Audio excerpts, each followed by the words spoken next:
Dr. Toberg. Something interesting, yeah. This fella. Um, I'm watching old cartoons. Um, I haven't seen since my teenage years and early childhood. And as I'm watching these things, I'm realizing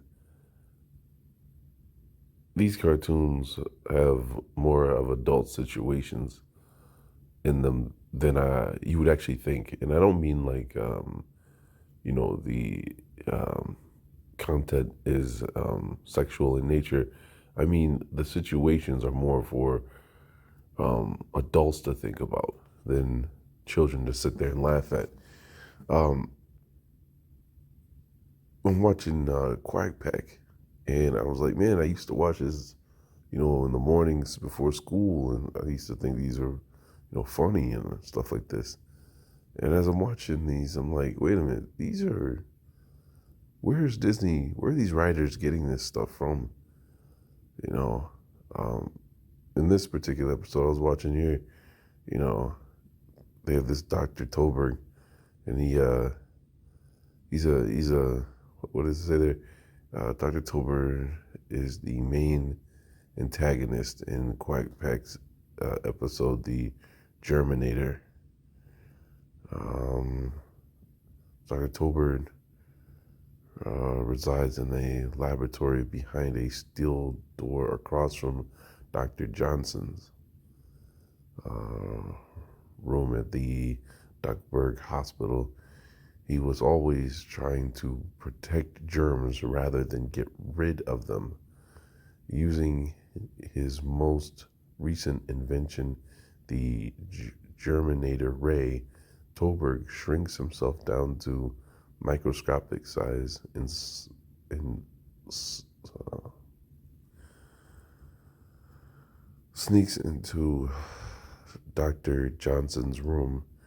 He managed to get inside Donald Duck's body and into the brain.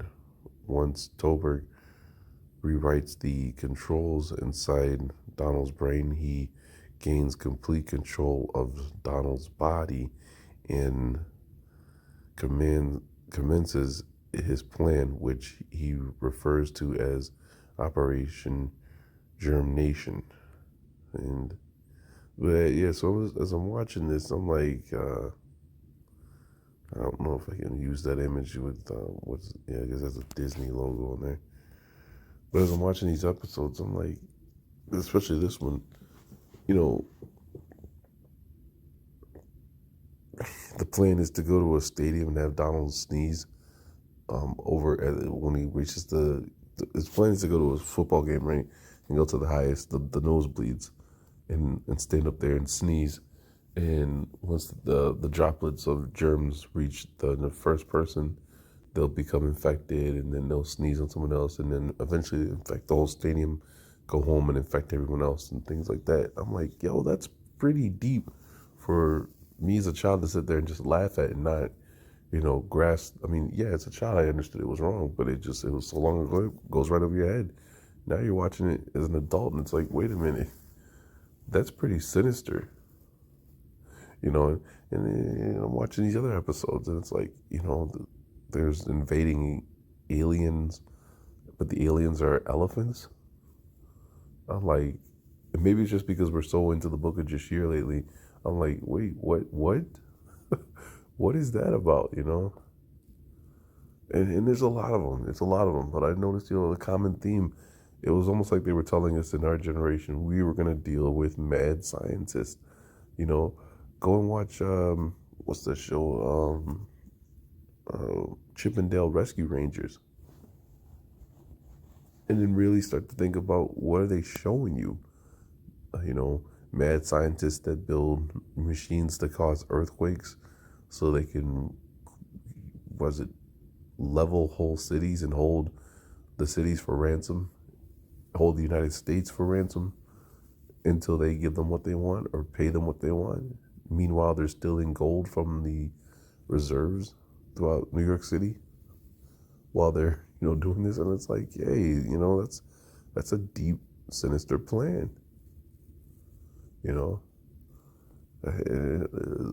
So it was just stuff that, if you get a chance to watch those, go back and watch them. I think you'll be surprised that it's like, where are they getting this stuff from? You know, and that's pretty, you know, that's pretty in your face. It's like letting you know they're gonna do it before they do it. But at such an age, you don't really grasp the seriousness of it. And this was the other thing that's been on my mind. And I really want to do this with Arthur Scott Jr. on the phone, because I spoke to him about this, and he really blew my mind what he could connect. Um, and so I'm gonna leave out what he told me, because I want to get him on the phone so he can walk all of us through it the way he did me. But I was thinking about this lyrics from Metallica here. I had to go back and look them up because I had the words wrong. The part here where it says, dream of war, dream of liars, dream of dragons' fires. And then, right down there, we're off to never ever land. See, I thought the dream of war, or dream of fires, dream of dragons' fire, were off to never ever land. We're like right after each other for whatever reason. So as I was reading that, I'm like, wait a minute, is there a dragon in Never Ever Land? Well, I said no. I mean, I went through a whole phase where I was learning about the author of Peter Pan and stuff like that, and I don't ever remember dragons having anything to do with it. I'm like, I wonder if it's a crocodile that they're talking about. So I was surprised. So no, here in the children's series that they've done, they've put a purple dragon in there, and I'm like, what is with this purple dragon showing up everywhere, right? Because in the Quack Pack, there's a purple dragon.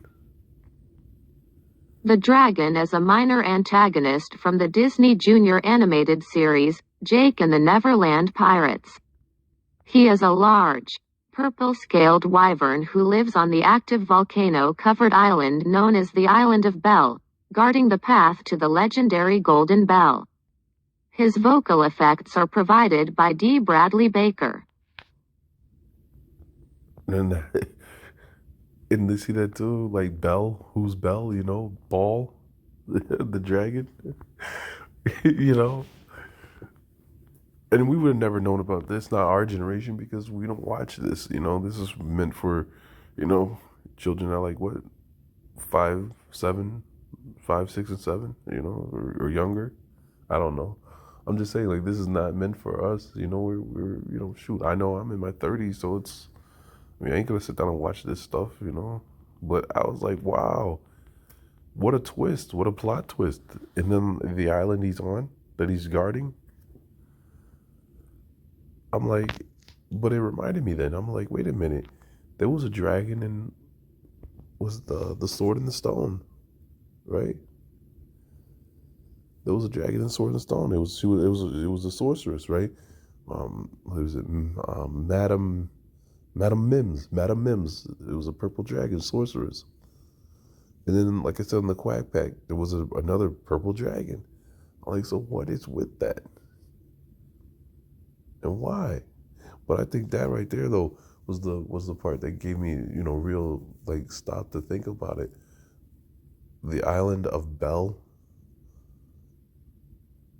Come on, Bell. We know what that is now. We know who that is. We know that's a dead giveaway. And I'm like, all right, so is there an island like that? Now I haven't been able to find an island like that would make me think, hey, yeah. But I also started thinking about this, right? Second star to the right and straight on to the morning.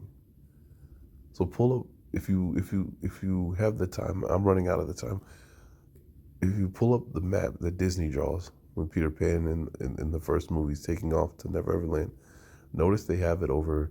Was it the Tower Bridge? and the Tower Bridge faces east, where the river runs into the bay there, right? So you pull up the stars, and you look up what is the brightest stars in the sky there. It's Sirius, and it's Sirius B. So Sirius A is the bright star. The second star to that is Sirius B. That's supposed to be, if you're following that to the east, never ever landing. So I mean, this might all just be boring, but I just thought it was interesting. These two things here. So thank you for giving me the time just to listen and think along and think out loud.